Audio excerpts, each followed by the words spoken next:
Angles I picked were 60 degrees, 135 degrees, 210 degrees, and 180 degrees.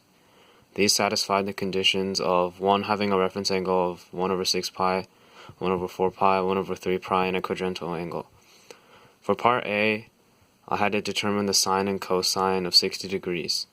To do this, since it was 60 degrees, I used a special Wright's triangle and evaluated for sine, which would be opposite over hypotenuse, or root 3 over 2.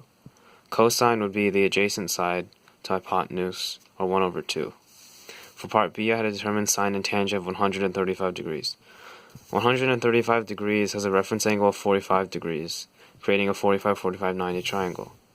Note that since it is in the second quadrant, this triangle has a value of -1 right here.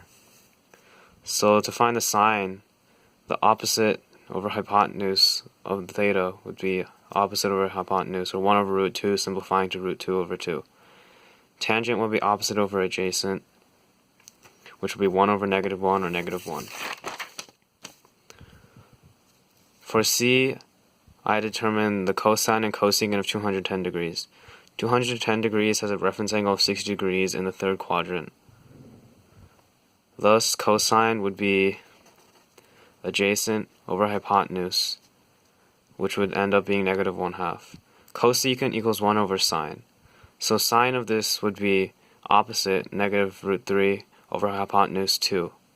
Cosecant will be 1 over this, or the reciprocal.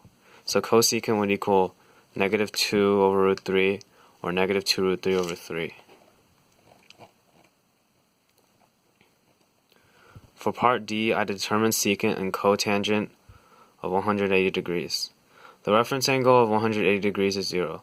This would create a pseudo-triangle with the opposite side being 0, the adjacent side being -1, and the hypotenuse being 1.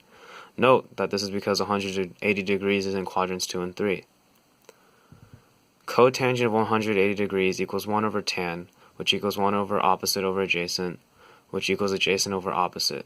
The adjacent side is -1 and the opposite is 0. Since this -1 over 0, and this, since it is dividing by 0, this will give us an undefined value or no solution. Secant of 180 degrees equals 1 over cosine, which equals 1 over adjacent over hypotenuse, which equals hypotenuse over adjacent, which would equal 1 over -1, simplifying to -1 for secant of 180.